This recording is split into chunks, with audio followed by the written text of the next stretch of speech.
کے پیارے دیوانوں، ایک مضمون میرے دوست نے مجھے بھیجا، میں آپ کے سامنے اس کو پہلے پیش کرنا چاہتا ہوں اور میں اپنی ماں اور بہنوں کی بھی توجہ چاہتا ہوں۔ آج کتوں کی طرح لوگ بھونک رہے ہیں کہ پیغمبر اسلام صلی اللہ علیہ وسلم نے 25 سال کی عمر میں 40 سالہ خدیجہ سے کیسے نکاح کر لیا۔ آج لوگ کتوں کی طرح بھونک رہے ہیں کہ پیغمبر اسلام نے 53 سال کی عمر میں 9 سال کی عائشہ سے نکاح کیسے کر لیا۔ کیا یہ ظلم نہیں؟ اس طرح کی بکواس بکی جا رہی ہے۔ کوئی کہتا ہے نبی نے 11 بیویاں کیوں کی؟ اس لیے کہ ایک مرد اگر 11 بیویاں کرے تو کیا عورتوں پہ ظلم نہیں ہے؟ میرے آقا صلی اللہ علیہ وسلم کے پیارے دیوانوں، جس عورت کے پاس علم نہ ہو وہ ٹی وی پر بیٹھنے والے ان بکواس کرنے والوں کی بکواس سے متاثر ہو جاتی ہیں۔ مگر آج میں پہلے یہ بات بتاؤں، علم دین حاصل کرو۔ میرے آقا صلی اللہ تعالی علیہ وسلم کی شان یہ ہے، انسان قانون کے مطابق زندگی گزارتا ہے۔ مصطفیٰ جان رحمت وہ قانون ساز ہے کہ وہ جس طرح زندگی گزارتے ہیں اسی طریقے سے قانون ترتیب پاتا چلا جاتا ہے۔ میرے آقا علیہ السلام کے پیارے دیوانوں، ایک وہ لوگ ہوتے ہیں جو راستے کے مطابق چلتے ہیں اور کچھ لوگ وہ ہوتے ہیں جو چلتے ہیں تو راستہ بن جاتا ہے۔ مصطفیٰ جان رحمت اس ذات کا نام ہے، وہ جدھر قدم رکھ دیتے ہیں ادھر راستے بنتے چلے جاتے ہیں۔ حضور کا کردار قانون ہے، حضور کا فرمان قانون ہے، حضور کی رفتار قانون ہے، حضور کی گفتار قانون ہے، حضور کی زندگی قانون ہے۔ وہ سو جائے تو معراج مناوی، وہ جاگے تو خدا سے کلامی۔ ان کی شان بڑی بے مثال ہے۔ میرے آقا علیہ السلام کے پیارے دیوانوں، 25 سال کی عمر میں وہ 40 سالہ بیوہ سے نکاح اس لیے کرتے ہیں تاکہ دنیا کو پتا چل جائے کہ بیواؤں کو سہاگن بنانے کے لیے محمد الرسول اللہ تشریف لائے ہیں۔ اور 53 سال کی عمر کے اندر 9 سال کی عائشہ سے نکاح اس لیے کیا جاتا ہے۔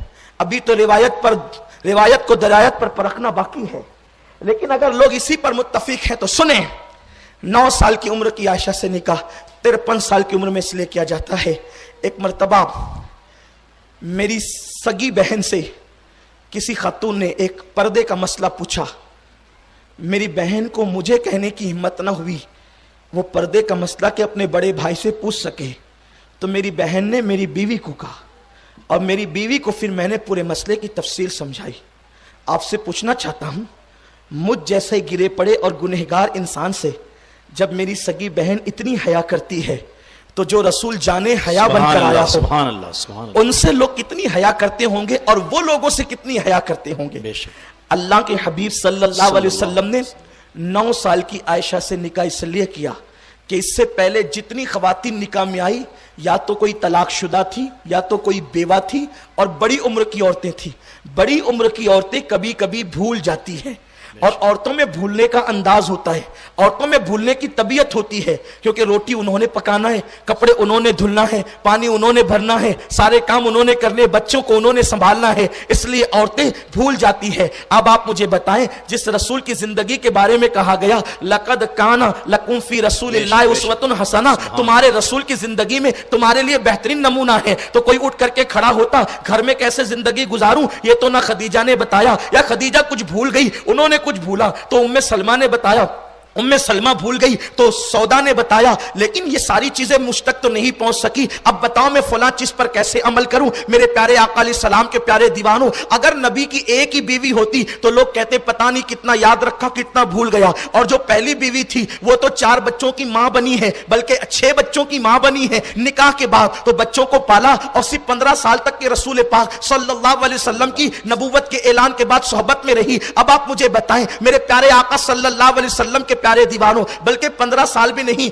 12 سال تک کی، بعض لوگ 11 سال ہی کہتے ہیں، الگ الگ روایات ہیں، لیکن اللہ اکبر تو لوگ کہتے ہیں خدیجہ یہ بھول گئی ہوگی یہ بھول گئی ہوگی یہ بھول گئی ہوگی۔ اللہ نے کہا محبوب اس لیے کہ تو قانون پر چلنے والا بھی ہے، تو شارح بھی ہے اور تو شارع بھی ہے، اس لیے محبوب تو جو ہے جتنے چاہیں نکاح کر لے، اس لیے زیادہ نکاح تیرے کروانے ہیں کہ باہر کی زندگی کو کبھی ابو بکر بیان کریں گے، کبھی عمر بیان کریں گے، کبھی عثمان بیان کریں گے، کبھی علی بیان کریں گے، کبھی سعد بیان کریں گے، کبھی سعید بیان کریں گے، کبھی طلحہ بیان کریں گے، کبھی ابو عبیدہ بیان کریں گے۔ جو ابو بکر بھول جائے عمر اس نقطے کا اظہار کریں گے، عمر جس کو بھول جائے بلال اس کا اظہار کریں گے، بلال جس کو بھول جائے ابو ہریرہ نکال کر بیان کرے گا، ابو ہریرہ سے جو چھوٹ جائے ابو عبیدہ ابن الجرہ بیان کرے گا۔ گویا کہ کم و بیش 1,24,000 کو میرے آقا کی زندگی کی حفاظت کے لیے خدا نے کھڑا کر دیا اور پھر انہوں نے اتنی حفاظت کی. حضور مسکرائے تو کتنے دانت نظر آئے. صحابہ نے باریکی سے یہ بھی بیان کیا.